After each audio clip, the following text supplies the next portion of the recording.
The letter arrived on a Tuesday morning in the spring of 1882, carried by a dust-caked rider who barely stopped long enough to press the envelope into Micah Barnett's hand before spurring his horse back down the sun-baked road toward Abilene. Micah stood on the porch of his ranch house in Caldwell, Kansas, turning the envelope over twice before breaking the wax seal.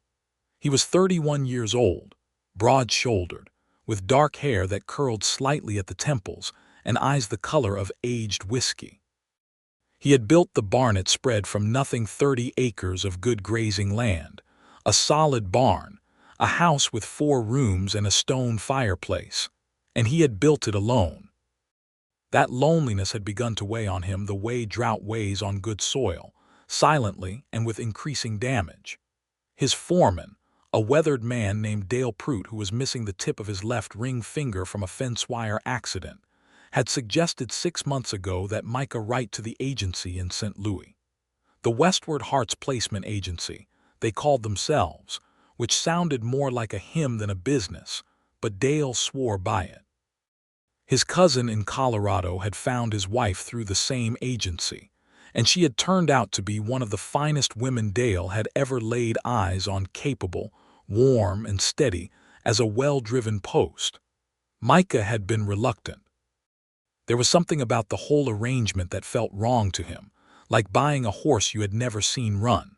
But loneliness had a way of wearing down a man's pride, and so eventually he had written the letter, described himself honestly rancher, widower of 4 years, no children, age 31, and sent it off to St. Louis without much hope.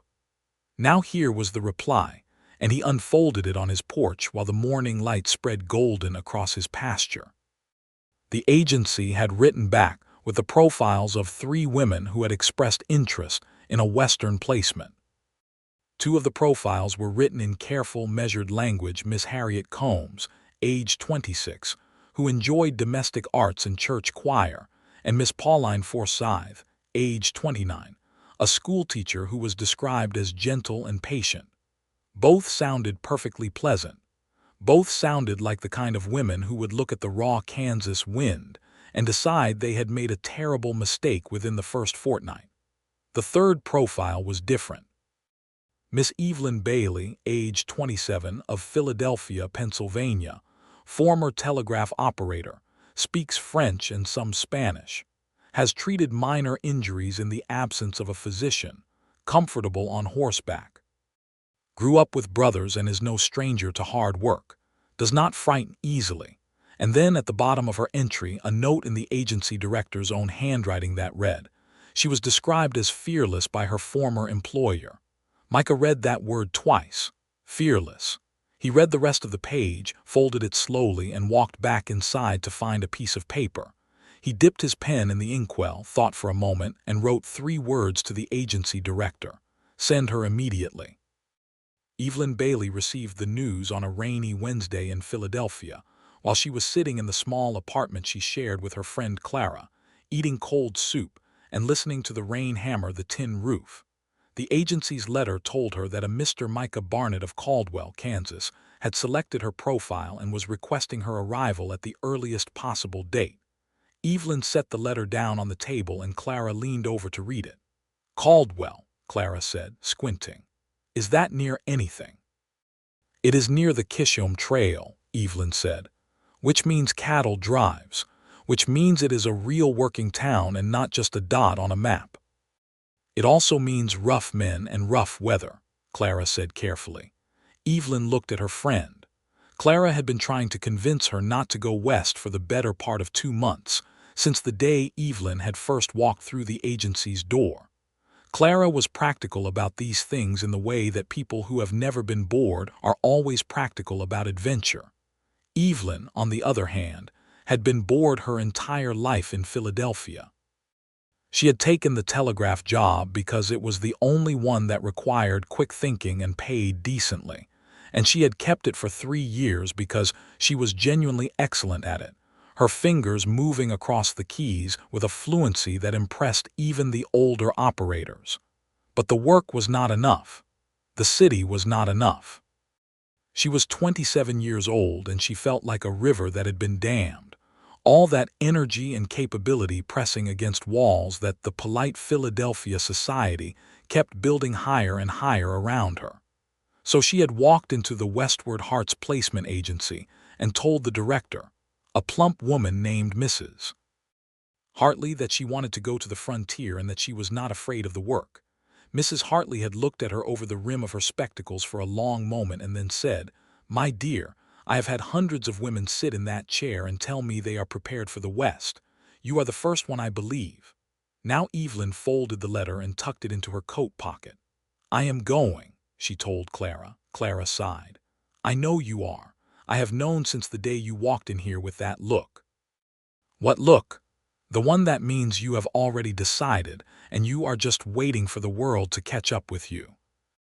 Evelyn smiled, and it was a warm smile, the kind that changed the whole shape of her face. She was not classically beautiful in the way that fashion plates demanded.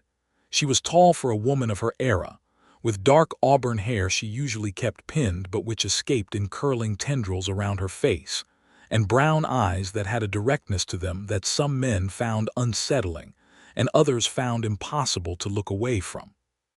She had a scar on her left palm from the day she had helped pull a neighbor's horse out of a ditch when she was 16, and she was proud of it. She spent the next 10 days preparing. She bought practical clothes, 2 sturdy wool skirts, 3 shirtwaists, a heavy coat, riding boots that had been broken in by a previous owner and were therefore already comfortable. She packed her telegraphing manual not because she expected to need it, but because it felt like carrying a piece of her competence with her. She wrote letters to her 2 older brothers and her mother, who had been a widow since Evelyn was 9, and who responded to the news of her daughter's departure west with a letter that said only, "Do not let anyone tell you what you cannot do." I never did. The train west was 3 days of smoke and rattling windows and prairie that expanded until it became the whole world. Evelyn sat by the window for most of it, watching the landscape change from the ordered green fields of Missouri into the wide brown-gold expanse of Kansas, and she felt something inside her chest loosen, like a knot that had been pulled tight for years finally beginning to give. She arrived in Caldwell on a Thursday afternoon in late April of 1882. The town was exactly what she had expected and nothing like what she had imagined. It was real in a way that Philadelphia was not. The mud was real mud. The smell of horses and wood smoke and cattle was immediate and physical. The people moving along the main street had the look of people who worked with their bodies and did not apologize for it. She stepped off the stage with her 2 bags and stood on the boardwalk, looking around, and that was when she saw him. Micah Barnett was leaning against the post of the livery stable across the street, arms crossed, watching the stage. He was taller than she had imagined. The letter had said nothing about his height, and the combination of dark hair, broad shoulders, and a jaw that looked like it had been cut from the same limestone as the Kansas landscape made him immediately striking.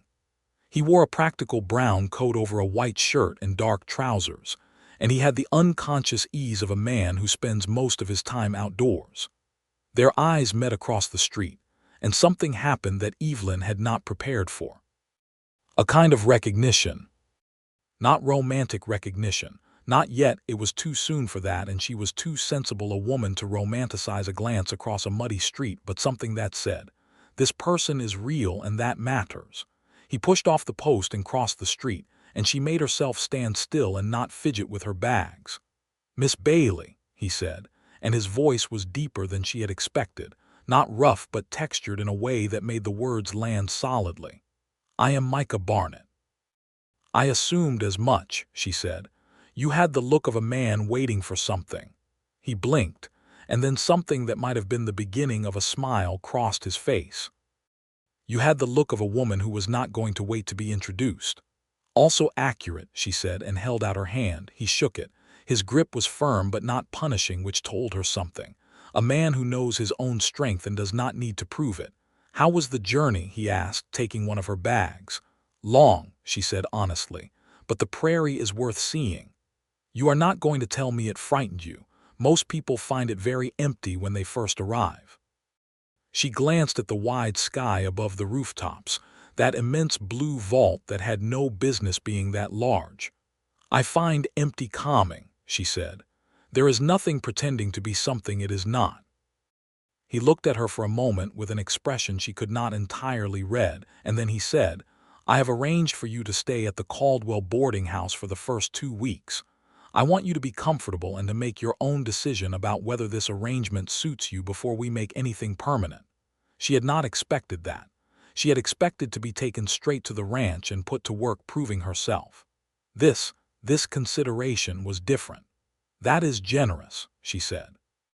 "It is fair," he replied and picked up the second bag. "Let me show you the town." He walked her down the main street of Caldwell that afternoon, pointing out the dry goods store, the doctor's office, the telegraph office, at which she stopped and looked at him, the saloon, the church that doubled as the schoolhouse, and the marshal's office. He named the people they passed with easy familiarity, tipping his hat to the women and nodding to the men, and she noticed that people responded to him with a warmth that was not obligatory but genuine. "People like you here," she observed. "I have been here 11 years, he said. "You have time to earn or lose trust in 11 years. Which did you do?" "Both, at different times," he said, and there was something honest in the way he said it that she appreciated more than any performance of virtue would have been. The boarding house was run by a woman named Mrs. Agnes Colby, a 60-year-old widow with the energy of a much younger person and the sharp eyes of someone who had seen everything and forgiven most of it. She showed Evelyn to a clean, warm room with a window that overlooked the street, and pressed a cup of hot coffee into her hands before Evelyn had even set her bags down. "Mr. Barnett has spoken well of you," Mrs. Colby said. "He has never met me before today," Evelyn pointed out.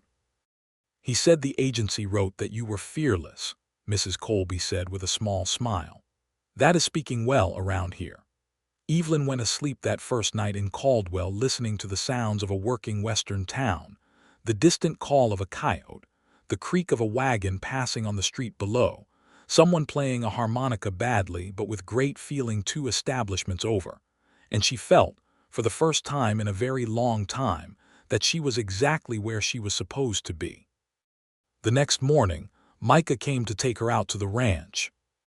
He arrived with a wagon which she supposed was practical given her bags, but she noticed that he had also tied a second horse to the back, a compact, well-muscled roan mare that looked at her with interested dark eyes. "The wagon is for your bags," Micah said. "The mare is if you would rather ride." Evelyn looked at the mare for a moment, then back at him. "You read that I was comfortable on horseback." "I read it," he said. "I wanted to see it." She handed him her bags, went to the mare, introduced herself with a hand under the horse's nose and a quiet word, and mounted with the ease of someone who had been doing it since childhood. She settled into the saddle and looked down at him. "The bags go in the wagon," she said pleasantly. The corner of his mouth twitched. He loaded the bags without another word, climbed onto the wagon seat, and they set out on the road toward the Barnett spread. The ride was 4 miles out of town, and Evelyn spent it looking at the land. The spring prairie was extraordinary in a way that no one had warned her, not empty at all, but full of low golden grasses bending in the wind, purple and yellow wildflowers she did not know the names of, and the constant wide sky theater of clouds building and dissolving overhead. The air smelled of grass and earth and something clean that she had no name for. Micah drove the wagon beside her but did not fill the silence with unnecessary talking, which she appreciated. When he did speak, it was to point out a hawk on a fence post, or to name the creek they were crossing, or to tell her that the dark line on the horizon to the west was the edge of a cedar grove that marked one boundary of his property. The ranch, when she saw it, was better than she had imagined. The house was a solid structure, stone foundation, timber walls, a covered porch facing east that would catch the morning light. The barn was large and well-maintained. There was a kitchen garden with the early signs of this year's planting already showing green. A water well with a good rope, two dogs that came bounding out to investigate her with friendly aggression. His foreman, Dale Prout, met them at the barn with the focused squint of a man making a rapid assessment. She could see him taking in the way she sat the horse, the set of her shoulders, the directness of her gaze, and she let him look because that was how trust was built out here, not with words but with evidence. "Miss Bailey," Dale said finally, "we heard you were coming." "I am here," she confirmed and dismounted cleanly. Dale glanced at Micah with an expression that said, "She will do." Micah showed her the house that morning. It was a good house. The furniture was plain but solid. The kitchen was well stocked. The fireplace drew cleanly. There was a spare room that had been set up for her, he explained, and the main bedroom was his, and there was nothing improper in the arrangement because Mrs. Colby herself had suggested this trial period and would have been horrified at anything less than propriety. He made her coffee on the kitchen stove while she looked around, and she noticed that the house was clean, not a woman's clean, not the kind of clean that comes from obsessive order, but the clean of a person who respects their space and simply does not live in squalor. There was a bookshelf with a dozen volumes which surprised her. She read the spines, a Bible, a history of the Mexican War, a surveying manual, two novels she recognized, a book on cattle ranching, and tucked at the end a worn copy of Shakespeare's collected plays. "You read Shakespeare," she said. "My mother sent it with me when I left Ohio," he said from the kitchen. "I have read it 3 times. Which plays? The tragedies more than the comedies, but I have a soft spot for the Tempest." She turned to look at him, genuinely surprised now. He was standing in the kitchen doorway with 2 cups of coffee, watching her look at his books with an expression that had something in it she recognized, the slight self-consciousness of a person exposing an unexpected part of themselves. "I had you figured for history books," she said. "I contain multitudes," he said, which was not Shakespeare but was Walt Whitman, which was even more unexpected. And she laughed, a real laugh, quick and warm, and he smiled too. And that was the first moment the morning felt like something other than a business arrangement. The 2 weeks of the trial period passed with a pace and texture that Evelyn had not anticipated. She had expected a kind of evaluation, a series of tests she would either pass or fail. What she got instead was simply life on the ranch, offered to her without pretense, and the gradual discovery that she was extraordinarily well suited to it. She learned the work without being taught, which Dale Prout noted approvingly. She figured out the kitchen garden on the 3rd day, reorganizing the planting rows in a way that made better use of the morning sun. And when Micah came home that evening and saw what she had done, he stood at the garden fence for a long moment and then said, "That is better." She helped with the cattle on the 5th day, riding out with Micah and Dale to check the fence line on the south pasture. One of the fence posts had rotted through and needed replacing, and when Dale started to send the younger ranch hand back to the barn for tools, Evelyn reached into the back of the supply wagon and produced a post hole digger and a fresh post without being asked.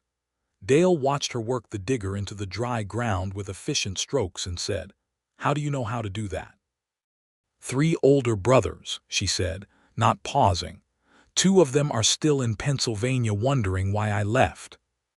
Micah was watching her from horseback, with an expression she was beginning to recognize something careful and attentive, like a man who is writing down everything he sees and knows better than to reach a conclusion too soon. On the 8th day, one of the ranch horses cut its foreleg on a piece of wire and Evelyn cleaned, and wrapped the wound with a steadiness that made Dale Prout take off his hat and scratch his head. On the 10th day, a man came to the ranch that Evelyn had not met before, a heavy-set fellow named Cal Dawson who ran a neighboring spread, and who arrived in the middle of the afternoon while Micah was in the south pasture, and Dale had ridden to town. He came to the door and found Evelyn there and was visibly surprised, which she had been expecting. What she had not expected was the way he looked at her, an evaluating, dismissive sweep that took in her presence at Micah's ranch and drew conclusions she found objectionable. "You must be the woman from back east," he said, in the tone of a man saying, "You must be the thing that arrived in a box." "I must be," she agreed pleasantly. "What can I do for you, Mr. Dawson? Cal Dawson?" "I am here to see Micah about the water rights on the East Creek. Mr. Barnett is in the south pasture. I expect him back within the hour. You are welcome to wait on the porch." Dawson looked at her for a moment with the expression of a man deciding whether to be irritated, and then decided not to, which was the reasonable choice. He sat on the porch, and she brought him a cup of water and went back inside, and she could hear him muttering to himself about Eastern women coming to Kansas to play house. And she let it go because he was Micah's neighbor and not her problem to educate. When Micah returned and she explained the situation, something crossed his face that was very briefly and very clearly anger, not at her, but on her behalf. And then he smoothed it over with the practiced evenness of a man who has learned to manage the harder emotions. He went out to talk to Dawson, and she watched from the kitchen window as the conversation went on for a time, Micah's posture easy and firm at once, Dawson's gradually less dismissive. When Dawson rode away and Micah came back inside, she said, "You do not need to defend me." "I know that," he said. "I also know what I heard him say when I was coming up the road. A man who disrespects someone in my house disrespects me." He paused. "And you are a guest, which makes it worse." She looked at him steadily. "I am not a guest," she said. "I am deciding whether to live here." He met her gaze. "Yes," he said quietly, "you are." There was something in that exchange that changed the temperature between them. Not suddenly, but the way temperature changes in the late afternoon, gradually, and then undeniably. She went back to the kitchen, and he sat at the table, and she made supper while he cleaned his boots, and the domestic ease of it was warm and unforced, and real in a way that she had not let herself expect. On the 14th day of the trial period, Micah found her sitting on the front porch at dusk reading one of his novels, and he sat down in the other chair without asking, which seemed right. They sat in the cooling air watching the first stars come out, and after a while he said, 2 weeks. 2 weeks, she agreed. He was quiet for a moment and then, "I want to ask you something and I want you to answer honestly." "I do not know how to answer any other way," she said. He turned to look at her, and in the evening light his face was serious and open at the same time. "Do you want to stay? Not because you have nowhere else to go, not because the arrangement suits you practically, but because you want to be here." She had been thinking about this question for 6 days, not because she did not know the answer, but because she had wanted to be sure she understood it fully before she said it. "Yes," she said. "I want to stay. The land suits me. The work suits me. I am useful here in ways that I was not useful in Philadelphia, and that matters to me." And she paused because this was the harder part to say. "I find you worth knowing, Micah Barnett. I think there is considerably more of you to discover, and I would like the time to do it." He was quiet for a long moment. The prairie wind moved through the grass, and a nighthawk called overhead in the darkening sky. "I find you worth knowing too," he said. "More than I expected. I want to be honest with you. I wrote to that agency because I was tired of being alone. I told myself that was a practical decision and not a hopeful one, but I think it was both." She smiled, looking at the stars now coming out in earnest. "There is nothing shameful about hope," she said. He looked at her with an expression that was new, softer than anything she had seen from him in 2 weeks, unguarded in a way that she understood was not easy for him. "No," he said, "there is not." They sat together on the porch until it was fully dark and the coyotes had started in the distance, and the warm yellow light from the window was the brightest thing in the world, and neither of them said much more, and neither of them needed to. They were married 3 weeks later in the Caldwell church, with the Reverend Harold Fitch officiating and Mrs. Agnes Colby weeping with a joy that she made no attempt to conceal, and Dale Prout standing as witness with his hat held so carefully in his hands that Evelyn wondered if he thought it might escape. The ceremony was brief and plain, the way frontier ceremonies tended to be. There was no organ because the church did not have one, only a woman named Martha Henley who played the hymns on a battered upright piano with more feeling than precision. Evelyn wore a blue wool dress she had made herself in the weeks between her decision and the wedding, and Micah wore a dark suit that she suspected was the only suit he owned, and that fit him in a way that suggested he had been broader through the shoulders when he bought it. He said his vows in the same low, textured voice he used for everything, but quietly, directly at her, as though the words were only meant for her to hear. She said hers back to him with the same attention, and when Reverend Fitch said, "You may kiss the bride," Micah put his hand lightly on her jaw and kissed her for the first time, and it was not tentative.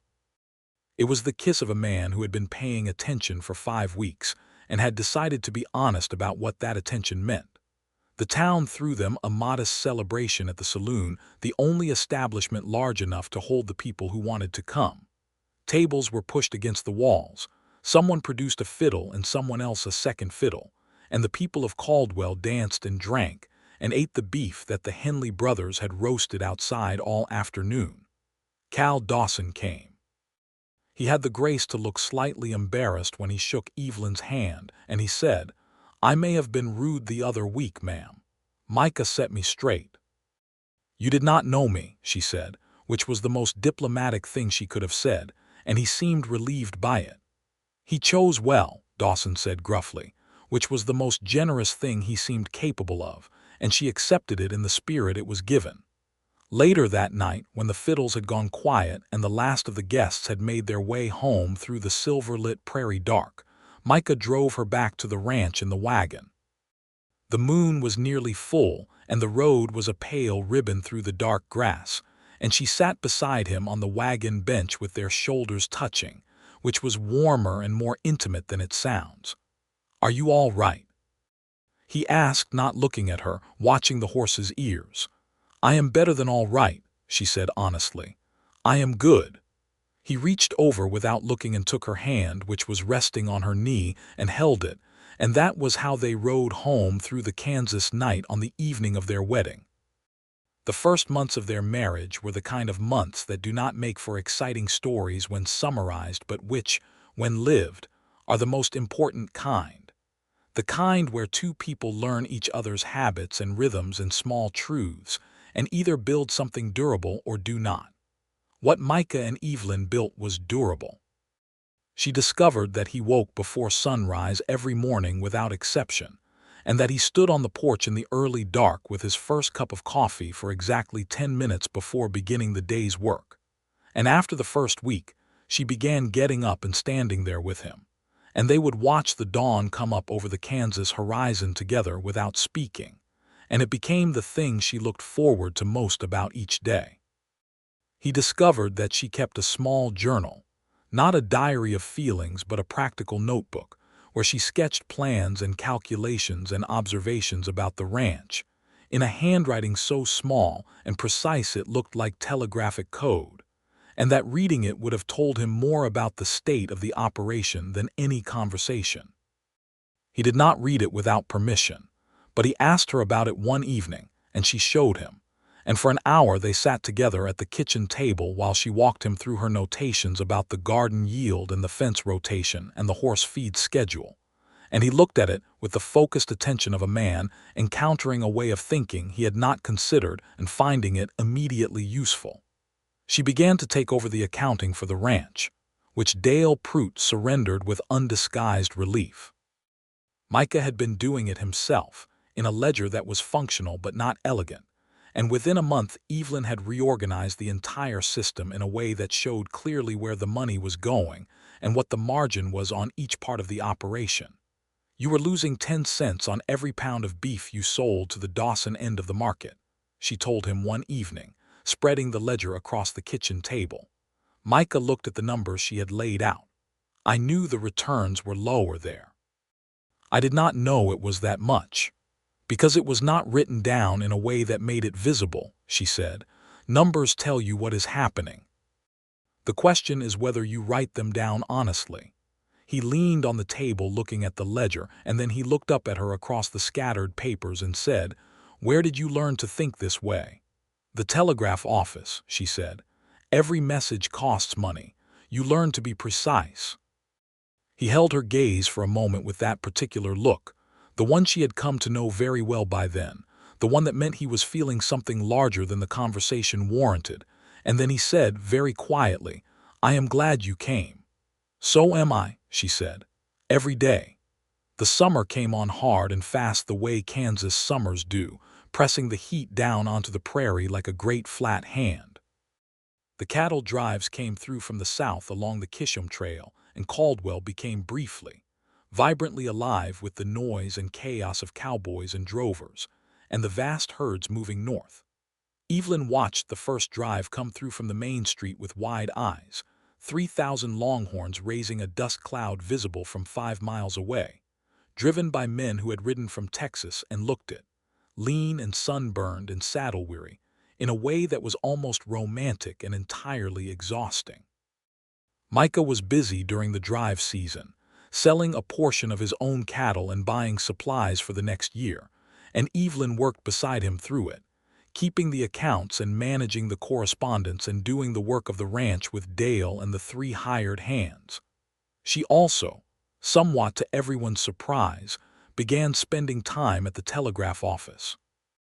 Tom Briggs, the town's telegraph operator, was a cheerful young man of 23 with ink-stained fingers and an admirable speed on the key, but a tendency to panic when messages arrived faster than he could process them. Evelyn had introduced herself to him on her second day in Caldwell, and they had developed a friendship based on mutual respect for the machinery and a shared love of coffee. When the drive season brought a surge of business to the office and Tom found himself overwhelmed, he asked her if she would be willing to come in and help. She helped. Within a week she was fielding half his messages and had improved the filing system, and had also, quietly, increased the speed of the office's response time enough that Tom's supervisor in Abilene sent a letter of commendation addressed to Tom, which Tom showed Evelyn with equal parts pride and guilt. "You should tell them it was you," he said. "I should not," she said. "I am doing it because it needed doing, not for a letter." Micah found out about this not because she hid it, but because she had simply not made a large announcement of it. He came to collect her from the office one afternoon during a quiet stretch and found her behind the key, her eyes closed as she decoded an incoming message by feel alone, her fingers moving with the automatic precision of 3 years of practice. He stood in the doorway for a full minute before she finished, and when she opened her eyes and saw him, she said, "Sorry, incoming from Dodge." What was it about? Cattle price update. She handed him the decoded message. "Useful for you, actually." He read it and she could see him calculating. "We should sell before the end of the month," he said. "That is what I thought," she said, and reached for her coat. Walking back down the main street, he said, "You did not tell me you were working here." "I did not think it required formal announcement," she said. "Tom needed help. I can help. The ranch work is done for the day by noon when you have the extra hands. There was no reason not to." He was quiet for a moment. She glanced at him and saw that the expression on his face was not displeasure but something more complicated, something that she would come to understand later, was the particular sensation of a man realizing that the person he has married is more than he imagined, and finding that realization not diminishing but enlarging. "You are remarkable," he said, which was not what she had expected him to say. She felt heat in her face that had nothing to do with the Kansas sun. "I am practical," she said.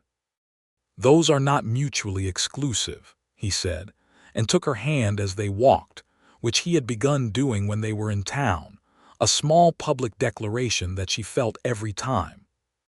It was in the late summer, when the heat had reached its highest pitch, and the cattle drives were tapering off, and the town was settling back into its quieter self, that things got complicated. The complication arrived in the form of a man named Roy Cutter, who rode into Caldwell in August with 2 companions and a reputation that preceded him from Dodge City. Cutter was a cattle broker of the least reputable variety, the kind who inserted himself into deals between ranchers and buyers, and extracted a commission through a combination of charm, implied threat, and information that he obtained in ways that bore no close examination. He had been run out of Dodge by the marshal there after a dispute involving stolen bill of lading documents, and he had come to Caldwell looking for fresh territory. He found Micah at the dry goods store and introduced himself with a handshake that was a fraction too firm and a smile that was a fraction too wide, and proposed a partnership that he described as mutually beneficial and that Micah recognized, from 11 years of frontier experience, as something that would benefit primarily Roy Cutter. He declined politely. Cutter accepted the decline with the surface grace of a man who has been declined before and knows how to wait. The problem became apparent a week later when Evelyn, working in the telegraph office, received a message intended for Tom that had been incorrectly addressed and that she opened without thinking because it had the ranch's postal code on it.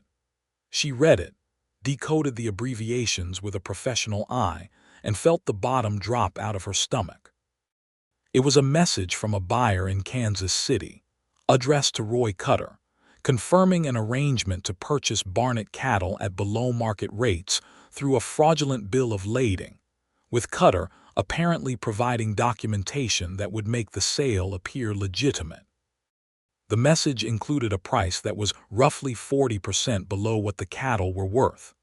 Evelyn sat with the decoded message in her hands for 2 minutes, thinking very carefully. Then she wrote down the full decoded text on a separate sheet of paper, folded it, and put it in her pocket. She placed the original message in Tom's inbox where it technically belonged. She sent Tom out for supplies on an errand that required 10 minutes. And while he was gone, she sent a reply to the Kansas City buyer from the same telegraph key, in language that very precisely indicated that the terms were not agreed, that the documentation reference did not exist, and that any further communication on the subject would be forwarded to the United States Marshal. She signed it with Cutter's name. Then she walked to the Marshal's office.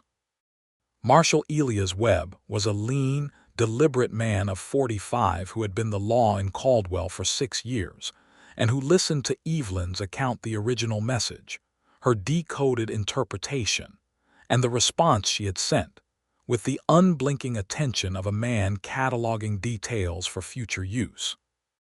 When she finished, he leaned back in his chair and looked at her for a moment. "That was resourceful," he said. "It was also technically unauthorized," she acknowledged. "I opened a message that was not mine and I sent one in another man's name."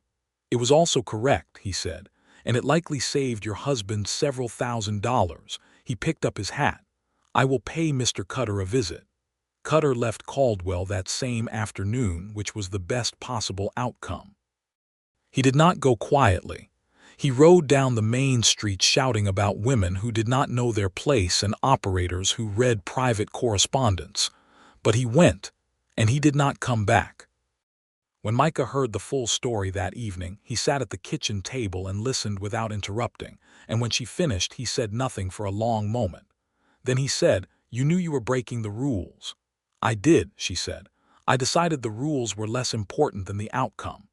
"That is a frontier way of thinking," he said, with something in his voice that was warm and complicated at the same time. "I have been here long enough," she said. He reached across the table and covered her hand with his. "Thank you," he said. "That was real money." "I know," she said. "I did the accounting." He laughed, which was a sound she had come to love, not a polished laugh but a genuine one, from somewhere real inside him, and he turned her hand over and held it properly. And then he leaned across the table and kissed her with a warmth and intention that made it very clear he was grateful for considerably more than the money saved.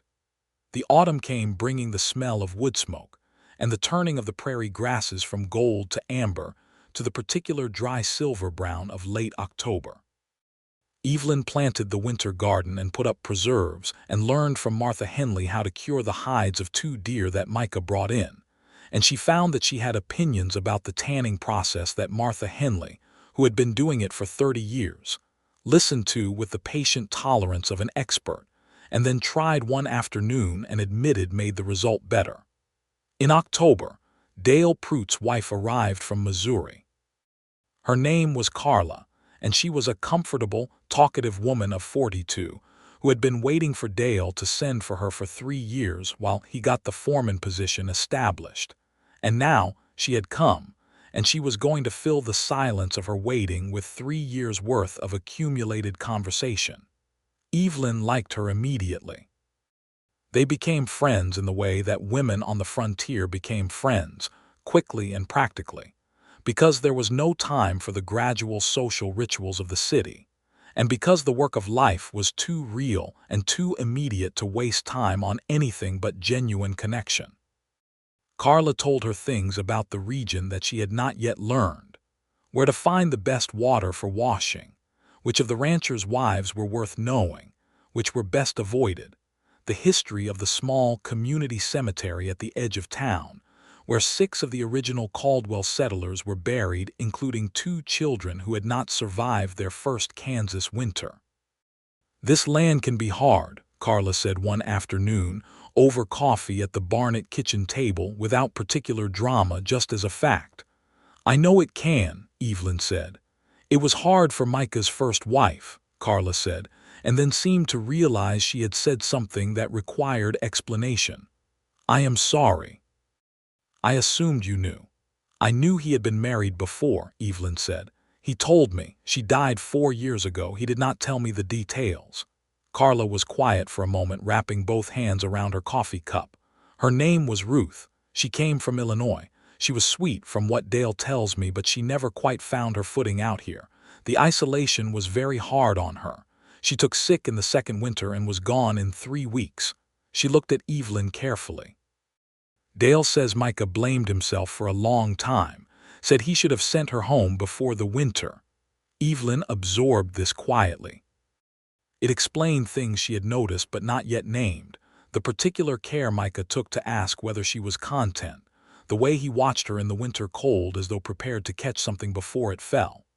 That evening after supper, when they were sitting by the fireplace in the main room, Micah reading, and she mending a torn seam in one of his shirts, she said, without preamble, "Carla told me about Ruth today."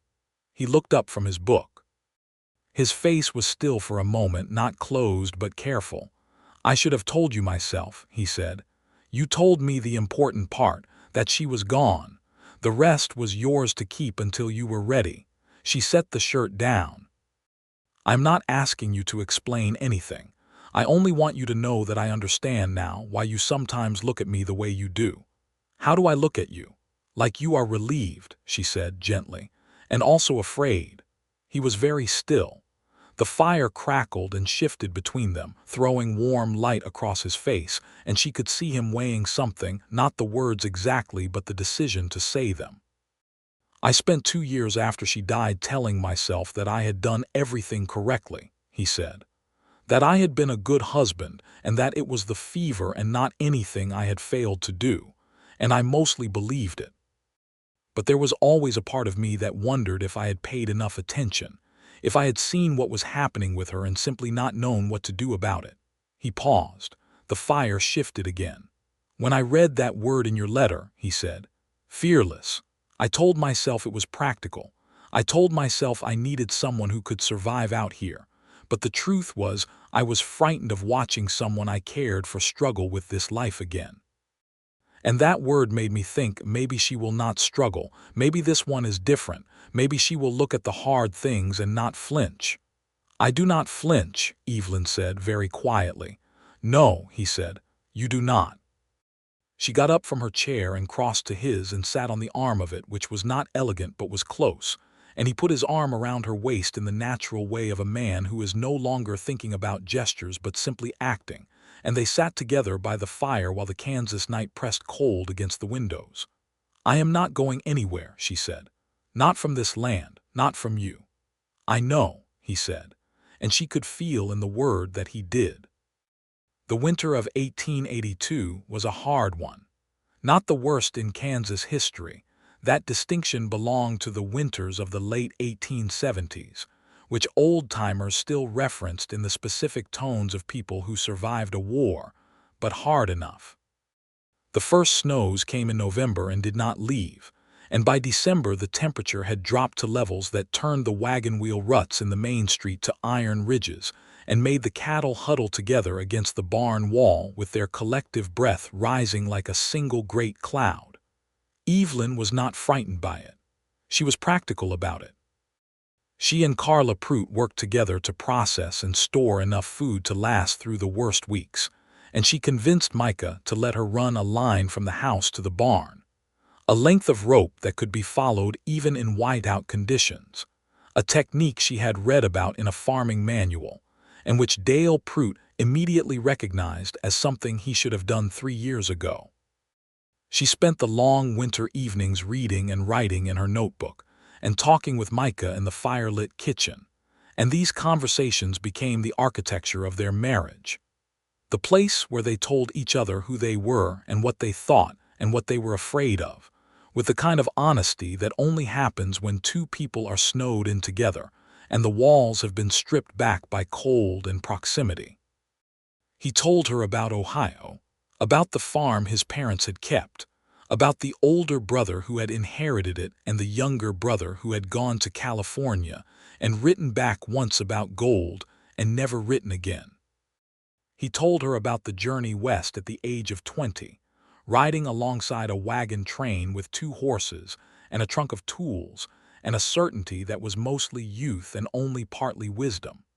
He told her about the first years on this land, the difficulty of it, the loneliness, the particular satisfaction of driving the first fence post into the ground of something that was genuinely his. She told him about Philadelphia, about her mother's resourcefulness after her father died, about growing up in a house full of brothers who treated her as an equal until the world started requiring them not to. She told him about the telegraph job and the first time she had held a key and felt the transmission of information through her fingers like a kind of language the world was finally using properly. She told him about the day she had walked into the agency and what it had felt like to decide that the life she was living was insufficient and that the solution was forward and west and into the unknown. "Were you frightened?" he asked. "Getting on that train?" She thought about it honestly.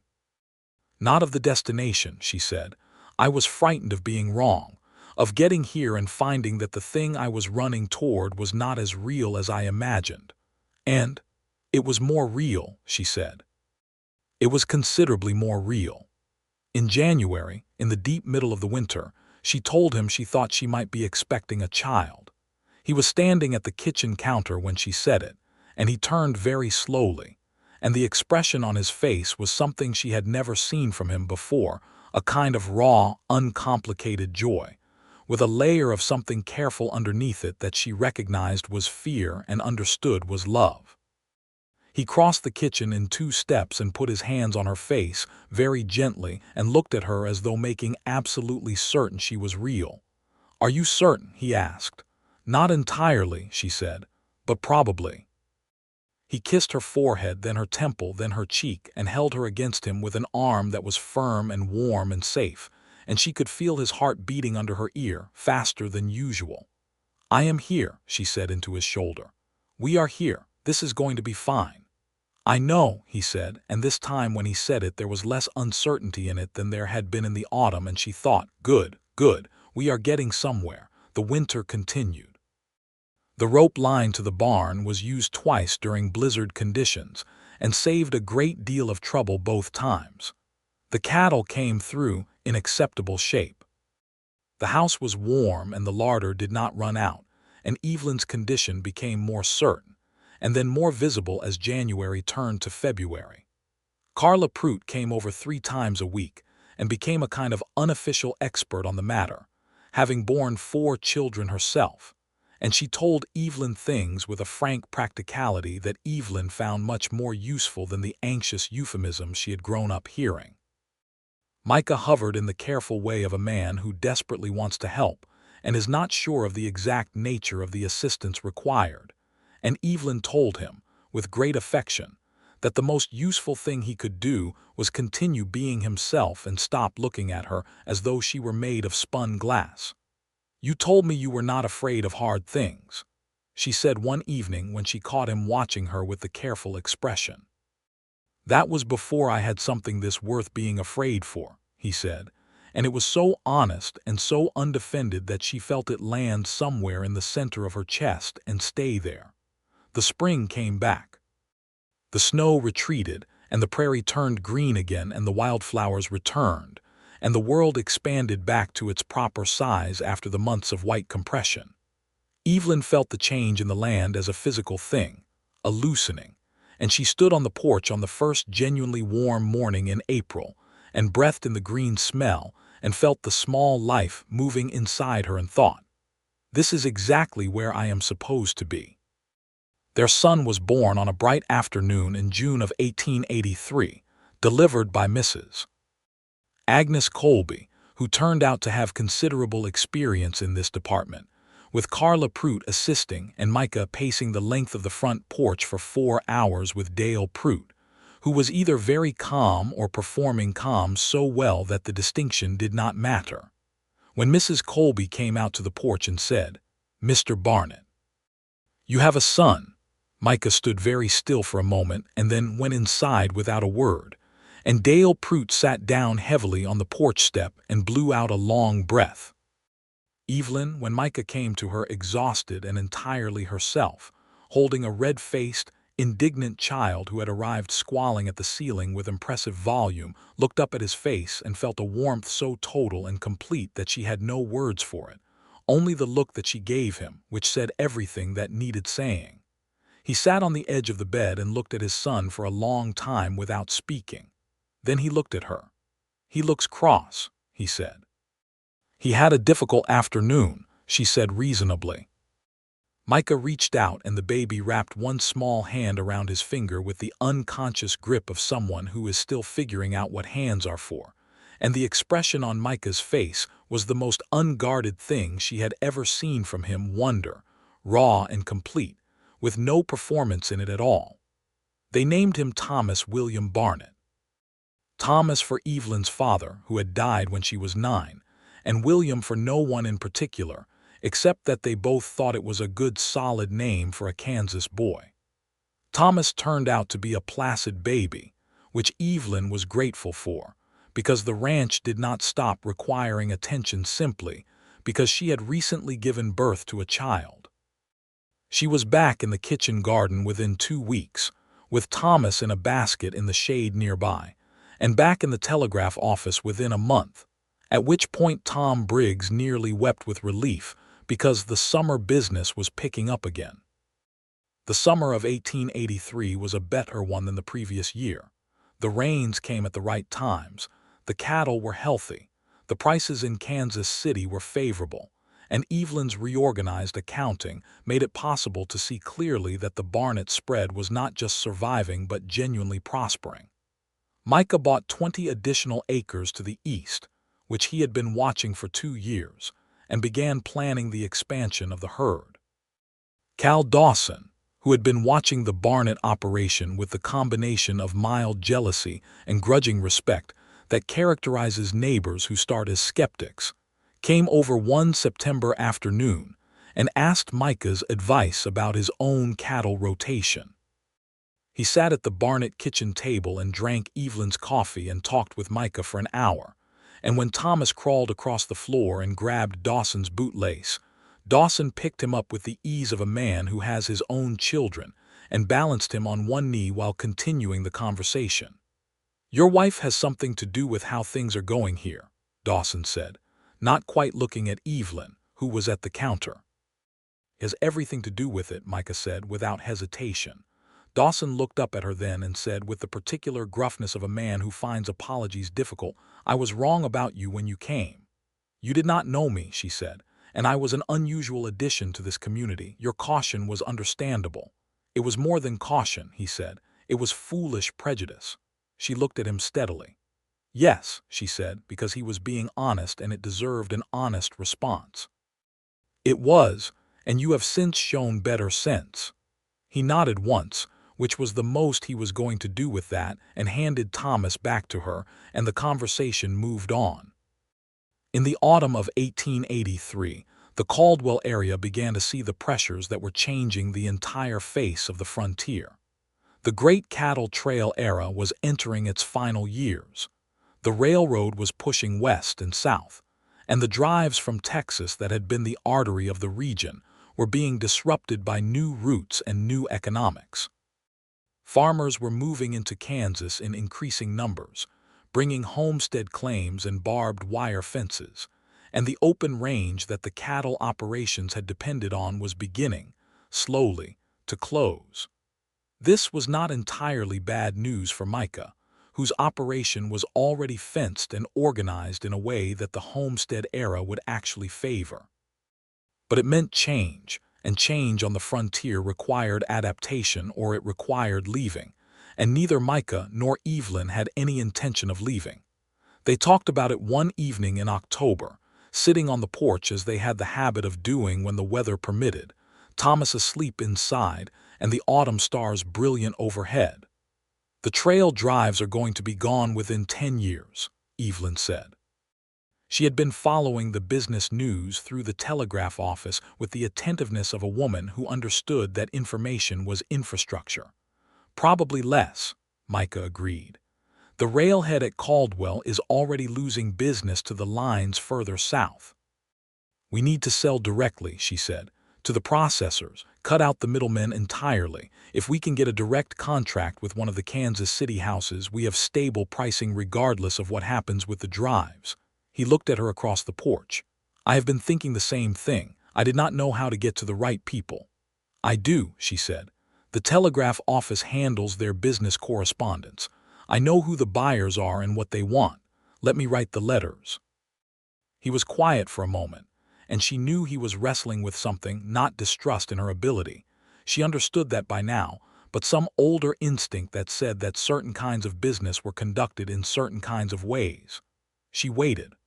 "Write the letters," he said. She did. She wrote 4 of them over the next 2 weeks, direct and precise and knowledgeable in the way that only someone who had read several hundred business telegrams could be, and 3 of the 4 got responses. By November, they had a preliminary agreement with a Kansas City processor that would guarantee a purchase price through the end of 1884. The day the confirmation telegram arrived, Evelyn walked back from the telegraph office with it in her hand and found Micah at the barn and handed it to him without preamble.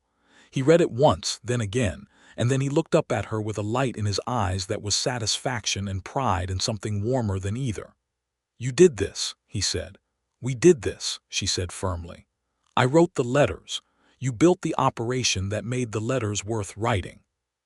He folded the telegram and tucked it in his shirt pocket, close against his chest, and then he crossed the few feet between them and kissed her right there in the barn doorway, which Dale Prout, emerging from the far stall, witnessed and tactfully pretended not to.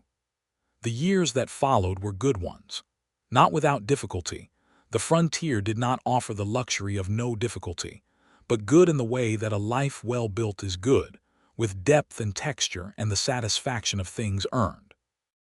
In the spring of 1885, Thomas, who was nearly 2 and had developed opinions about everything, was joined by a sister whom they named Clara, in honor of Evelyn's friend back in Philadelphia, who had come to visit the previous autumn, and had stood on the front porch looking at the prairie with an expression that alternated between wonder and genuine alarm before saying, "I understand now why you stayed," in a way that meant she did not quite, but was generous enough to try. Micah and Evelyn rode out together on the mornings when the weather permitted, through the property and sometimes beyond it, into the broader landscape of the Kansas plains, and these rides became the other architecture of their marriage.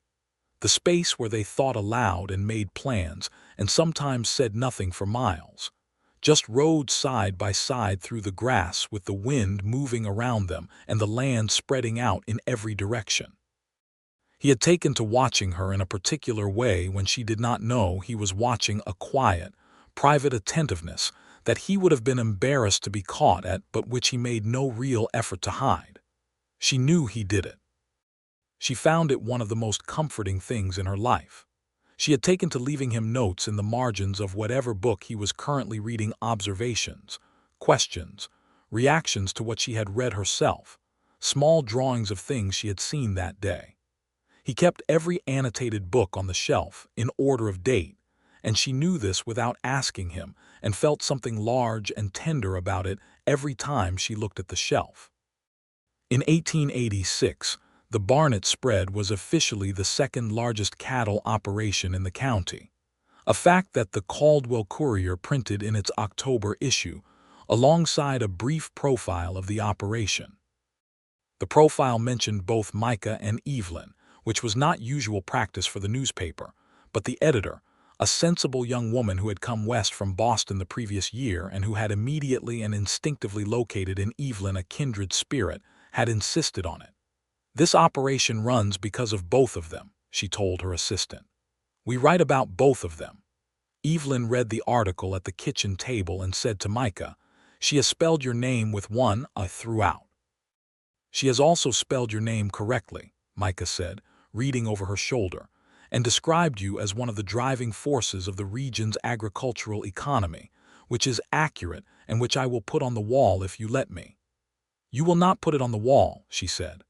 "I will put it in the margin of Shakespeare," he said, which he then did, and which she found 3 months later and pressed her hand flat against the page for a moment before smiling at the ceiling.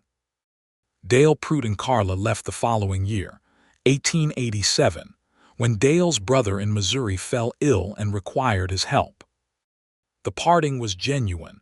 The Prutes had been woven into the fabric of the Barnett years in a way that left a real space behind them. Micah shook Dale's hand for a long time on the morning they left, and Evelyn and Carla embraced on the road with the particular warmth of women who have shared the real work of life together. "You will come see us," Carla said. "We will come see you," Evelyn promised. And they did, 2 years later, when Micah could spare the time from the ranch, loading the children into the wagon and making the 2-day journey to Missouri, and sitting in the Prute kitchen for a long weekend that everyone agreed was too short. A new foreman came, a younger man named Samuel Cross, who was excellent with the horses but less patient with paperwork than Dale had been, which turned out to be fine because Evelyn had long since absorbed the paperwork into her own system, and it ran without his involvement. Thomas started school in 1888, when he was 5 years old, and immediately distinguished himself by asking the teacher questions she could not always answer. Micah heard this with a straight face. Evelyn heard it with great difficulty keeping one. Clara, at 3, had already demonstrated that she intended to follow her brother into every possible situation, with the determination of a person who sees older sibling as a navigational guide, and the combination of them filled the house with a noise and energy that was occasionally overwhelming and constantly wonderful.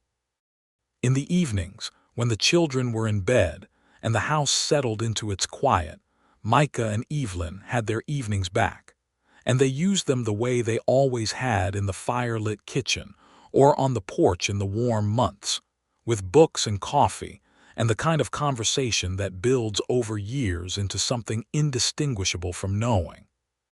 One October evening in 1889, 7 years after she had stepped off the stage in Caldwell with her 2 bags and found him leaning against the livery stable, she came inside from checking the garden and found him at the kitchen table with a letter in his hand, which he looked up from when she came in. "My brother," he said, "the one in California." She stopped. He had mentioned the California brother only once in that winter conversation by the fire years ago and had not mentioned him since. "He is alive." "Apparently," Micah said. He held the letter out to her and she took it. It was 2 pages in a handwriting that was like Micah's but looser, less careful. The brother's name was James, and he had apparently spent 17 years in California, the first 3 looking for gold like everyone else, the rest of them building a modest farm in the Sacramento Valley, and he had recently been found by a man named Elias Burke, who was traveling east and who knew Micah from the early Caldwell days and had passed along the address. James wanted to know if Micah was alive and well and whether they were still brothers, which was expressed in roundabout language that made the directness of the question no less apparent. Evelyn read the letter and set it down. Micah was watching her. "What do you think?" he asked. "I think he wants forgiveness for disappearing," she said, "and I think he wants his brother back, and I think those are both things that are available to him." She paused. "What do you want?" Micah looked at the letter. I was angry at him for a long time, he said. He left and never wrote, and I did not know for years whether he was alive. I had made my peace with not knowing. And now you know. And now I know. He was quiet. He has a family, a wife and 2 boys. Nephews you have not met, she said. He picked up the letter again and held it for a moment.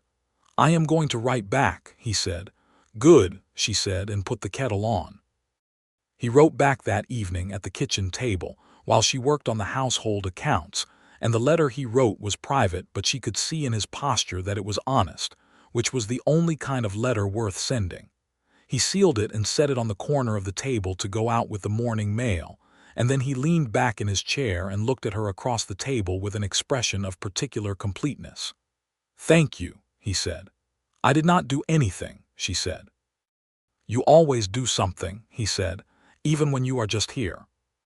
James Barnett arrived the following summer with his wife and his 2 sons, who were 8 and 10, and who immediately and completely terrified by and fascinated by Thomas, who was 7, and had the confidence of a child raised on open land with 2 parents who took his questions seriously.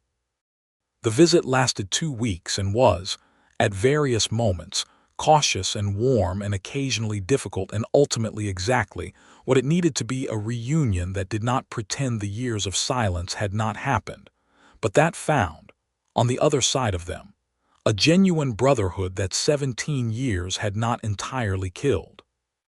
James's wife, a quiet and perceptive woman named Ida, found Evelyn on the second morning standing in the garden while the men were out with the horses, and said, "He writes very different when he is trying to explain who you are." "Different how?" Evelyn asked. "Like the words are not quite large enough," Ida said with a small smile. "I think that means something." Evelyn looked at the house, the solid, sun-warmed stone of it, the garden she had planted and replanted for 7 years, the porch where she and Micah had watched 1,000 sunrises, and felt something that was not pride exactly but was adjacent to it, a deep, grounded satisfaction.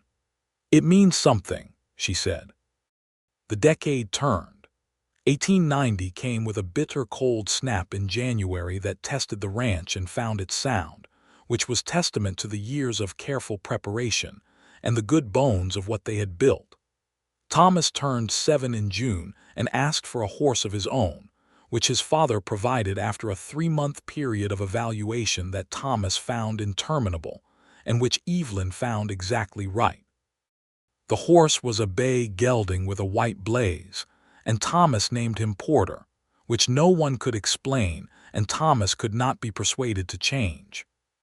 Clara, at 5, wanted nothing more than to be in the kitchen learning to cook, which Evelyn supported without reservation, and also nothing more than to be out on horseback with her brother, which Evelyn also supported, and the combination of these 2 desires meant that Clara Barnett grew up able to make excellent cornbread and able to ride faster than most people twice her age, which was exactly the kind of both-and combination that Evelyn considered proper.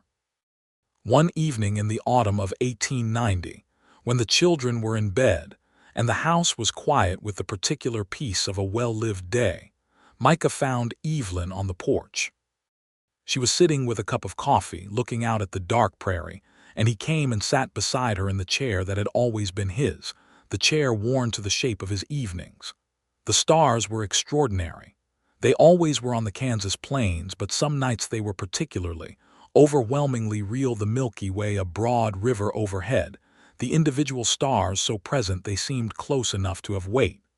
"What are you thinking about?" he asked. She considered the question. 8 years ago, I was sitting in a small apartment in Philadelphia eating cold soup, she said. And a letter arrived that said Micah Barnett of Caldwell, Kansas, had selected my profile and was requesting my arrival. And I thought, I do not know this man, I do not know this place, I only know that I need to go. She paused. I was thinking about how strange it is that the whole of your life can change because of a word in a letter. Fearless, he said. Fearless, she agreed. He was quiet for a moment. The prairie wind moved through the grass below the porch, and the horses shifted in the barn, and somewhere in the distance, a coyote called its single thread of sound into the dark. "I read it twice," he said. "That word. I sat on this porch with that letter in my hands and I read that word twice and I thought, I do not know if it is true, but I want it to be true and I am going to find out." She turned to look at him. In the starlight, his face was the face she had been looking at for 8 years and still sometimes found new angles in, new expressions she had not catalogued yet. "Was it true?" she asked, though she knew the answer. "It was insufficient," he said. "Fearless was not nearly enough of a word for what you are." She felt the warmth of it move through her entirely, the way warmth moves through good wood, slowly and completely and permanently. She reached over and took his hand, turning it palm up and laying her own palm against it, the scar on her left hand against the calluses of his, two maps of the same kind of life. "I fell in love with you," she said, simply and directly, which was not something she had never said before but which felt on this particular night necessary to say again. "I know," he said. "I fell in love with you first." "You did not," she said. "I did," he said with complete certainty. "The day you handed me the telegram from Kansas City and told me we needed to sell before the end of the month. I knew before that, I think, but that was the day I admitted it." She laughed, the warm, real laugh that he had first heard in the room with the books, and he laughed too, and they sat together under the enormous Kansas stars with their hands joined and the house warm behind them, and the world that they had built together spread out in every direction, solid and real and entirely theirs. The years continued to be good. 1891 brought a drought that tested every rancher in the county. But the Barnett operation had planned for dry years in a way that others had not. The water catchment system that Evelyn had designed and Micah had built over 2 summers made the critical difference. And they came through the drought year with their herd intact when 3 neighboring spreads reduced theirs by a third. Marshall Webb retired in 1892, and the town held a supper for him that everyone attended, and he made a speech that thanked the community and then, somewhat to everyone's surprise, thanked Evelyn Bailey specifically for what he called the most impressive piece of defensive telegraphy this territory has ever seen, in reference to the Cutter incident a decade ago, which made most of the younger people in the room look confused and made Micah, sitting beside her, put his arm around her shoulders in the particular way that meant he was proud and did not care who saw it. Tom Briggs, the telegraphist, married a woman named June in 1892 and invited the Barnetts to the wedding, and Evelyn stood up with June and Micah stood up with Tom, and the ceremony was held in the same church, where the Barnetts had been married 10 years before, and Evelyn sat in that church looking at the same altar and felt the weight of 10 years settle around her like a good coat, warm and known and exactly fitted. She was pregnant again by that autumn, which she announced to Micah on a Tuesday evening in the kitchen with the same directness with which she announced everything. His response this time was immediate and uncomplicated. He crossed the kitchen and held her and then leaned back and looked at her face with the wondering expression he had never entirely lost, not even now after 2 children and 10 years and more shared mornings than she had ever counted. "A third," he said. "If all goes well," she said. "It will," he said, with the confidence of a man who has watched his wife face harder things than childbirth and seen her meet them all with her chin level. The third child, born in the spring of 1893, was a second son. They named him James, for the California brother, who received the news via telegram and sent back a response so full of feeling that Tom Briggs showed it to Evelyn with misty eyes before she could even finish reading it herself. Thomas, now 10, approached the new baby with the serious scrutiny of an oldest child being asked to revise his position in the family, and within a week had decided that James was acceptable, and within 2 weeks had decided that James was his, a proprietary affection that Evelyn observed with great amusement and deep approval. Clara, at 8, handled it entirely differently. She walked up to the baby on the first day, looked at him carefully and said, "His ears are very large," and from that moment on loved him absolutely. The Barnett household in 1893 was a full and noisy and warm one. And Evelyn looked around it, at the kitchen table that had been the site of so many conversations, at the books on the shelf with her notes in the margins, at the window over the garden she had planted in her first week on this land, at Micah moving through the house with Thomas on his heels asking questions about cattle prices, while Clara read on the floor and baby James slept in the crib by the fire, and felt the particular satisfaction of a life that has been built rather than received, shaped by deliberate choice and real work, and the accumulated weight of years of honest love. In the summer of 1893, she received a letter from Clara in Philadelphia. Her old friend had married a kind man and had 2 daughters and a comfortable house, and wrote well and regularly. But this letter had something in it that the previous ones had not: a new note of curiosity about the West, a question about whether there was still room there, whether it was still as Evelyn had described. Evelyn sat with the letter at the kitchen table and thought about how to answer it. Then she wrote back, "Come and see. Bring your family. The prairie is still here and it is still real, and there is still room for anyone who is willing to be honest about what they want and where they want to be."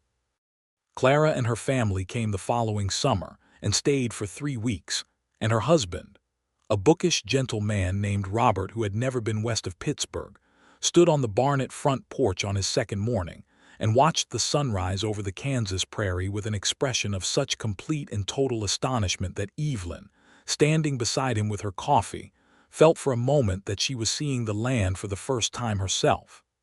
"It is very large," Robert said. "It is," she agreed. "One feels rather small. One does at first," she said, "and then one feels rather free." He turned to look at her and she could see him understanding something, a kind of recognition. "This is why she talks about it the way she does," he said, meaning Clara. "I could not understand it from the letters." "No one can understand it from the letters," Evelyn said. "That is why you come." Micah and Robert spent the 3 weeks getting along in the careful way of 2 very different men who share a dinner table every evening and gradually find, past all expectation, that they like each other. They talked about politics and history and the economics of the frontier, and Robert, who turned out to be more capable than he looked when he had a purpose, helped Micah repair a section of fence on the north pasture, and came back to supper that first evening with dirty hands and a look of accomplishment that made Clara blink. "You fixed a fence," she said. "Part of a fence," he said, with the modesty of someone who was going to be thinking about that fence for a long time. He was useful, Micah confirmed, which was the highest endorsement he offered. When Clara and Robert left at the end of the summer, Clara held Evelyn for a long moment on the road and said, "I understand it now. I really understand it." "Good," Evelyn said. "You are so happy," Clara said. "I am," Evelyn said. "I am deeply, entirely happy." And then, with the honesty that had always been the best thing about them, "I was right to come. I was right about all of it." The years after that were the years of building and deepening, the years that do not announce themselves as years of consequence, but which are the ones that hold the most weight in the end. Thomas grew into a steady, thoughtful young man who took after his mother in her love of reading, and after his father in his practical intelligence and love of the land. He worked the ranch with an ease that told Micah he had a successor if he wanted one, and he began courting the daughter of the Cross family, Samuel Cross's younger sister's girl, who had come to help on the family spread, with a seriousness that made his parents exchange a look over dinner one evening that contained several years' worth of amusement. Clara grew into a fierce and principled young woman who read everything she could find, argued the injustices of the age with a passion that Evelyn recognized in its source and was wholly proud of, and who at 15 announced that she intended to become a teacher, which she would do, eventually, in a schoolhouse near Abilene, where she would teach for 30 years and become one of the most beloved educators in the county. James, the youngest, grew up with the easy confidence of a child who has never doubted that he is loved, and who brought to every situation a cheerfulness so genuine and undefended that it disarmed people entirely, and who would one day, though this was still years away, ride west to New Mexico, and find a life there among the wide mesas that he loved as purely as his mother had loved these Kansas plains.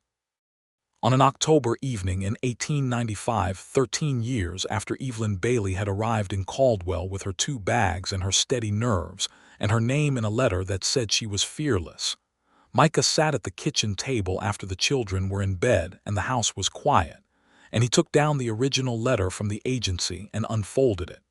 He had kept it in the back of the ledger, the first ledger, the one before Evelyn had reorganized everything. He had not looked at it in years. He unfolded it now and read through the 3 profiles, and then he read Evelyn's entry again, and then the handwritten note at the bottom. She was described as fearless by her former employer. He read that word twice, the way he had the first time, and felt the echo of that first reading move through him, the strange hope of it, the way a word could be a door.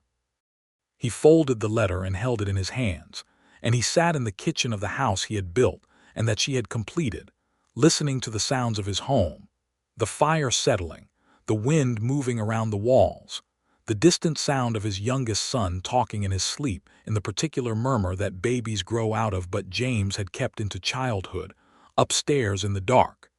And he felt a gratitude so complete and so specific that it was almost physical. He heard her step on the stair and looked up, and she came into the kitchen in her robe with her hair down dark auburn still, though there were a few silver threads in it now that she wore without apology, and she saw the letter in his hands and stopped. "You found that," she said. "I kept it," he said. She came to the table and sat across from him, and he held the letter out and she took it and unfolded it and read it, and he watched her face as she did. There was a particular expression she had when she was moved and was choosing not to perform it, very still, with only the eyes speaking, and they were speaking volumes. She set the letter down between them. "Fearless," she said. "I read it twice," he said, "and I told them to send you immediately. I remember getting that letter," she said. "I was eating cold soup and the rain was on the roof. Were you afraid?" She looked at him across the table, across the letter, across 13 years. "No," she said, "I was not afraid at all." "I know," he said softly. "I know." She reached across the table and picked up his hand and held it the way she always did, palm to palm, her scar against his calluses, 2 maps of the same life. Outside, the Kansas night was clear and cold and full of stars, and the prairie that had been her home for 13 years and would be her home for all the years she had left spread out in every direction, wide and real and endlessly itself. Micah turned her hand over and pressed his lips to her palm, a gesture so old between them and so full of meaning that she felt it all the way through. He looked up at her, and his face was the face she had been looking at for 13 years and would spend the rest of her life learning. And in his eyes was everything that had been built between them. Every morning on the porch and every evening by the fire and every hard year and every good one. Every child and every argument and every moment of grace. All of it held in the way he looked at her, which was like a man who knows exactly where home is and cannot believe his luck. "I love you," he said. It was not the first time. It would not be the last. "I love you," she said back, in the same direct way she said everything, which meant every syllable of it. The fire settled in the grate. The night pressed close and warm around the house. Thomas was upstairs with his serious thoughts, Clara with her fierce plans, baby James with his easy sleep. The ranch spread out beyond the walls in the dark, solid and established in theirs. The letter lay on the table between them, that small paper door through which everything had walked. Evelyn Bailey had come west on a train in the spring of 1882, carrying 2 bags and a word that someone else had given her, and that she had then spent years making true. She had found in this wide, uncompromising land exactly the life she had gone looking for, not the life she had imagined, which was smaller, but the life she had needed, which was larger than any word she had known before it. She had found in Micah Barnett a man worth knowing, as she had told him on the porch that first autumn, and had gone on discovering him for 13 years, and expected to go on discovering him for all the years remaining, because that was the nature of loving someone who was genuinely themselves. There was always more. He had found in her the fearless thing the letter had promised and considerably more besides. And he had spent 13 years being grateful for the word that had made him reach for the paper and the pen, and write back 3 words that had changed everything. The night held them, the prairie held them, and the years ahead held everything still to come. The wedding of Thomas to his young woman in 2 years' time, the first Barnett grandchild 5 years after that, Clara's school and James's maces, and the long deepening of 2 lives wound completely and irrevocably together. All of it ahead, solid and real as the Kansas ground beneath the house. Micah folded the letter carefully and held it for a moment, and then he got up and put it back in the ledger, in the shelf beside the Shakespeare with the annotated margins, and came back to the table and took her hand, and they sat together in their kitchen in the lamplight while the world outside continued its long, quiet turning. It was enough. It was everything. It was, as it had always been, exactly where she was supposed to be.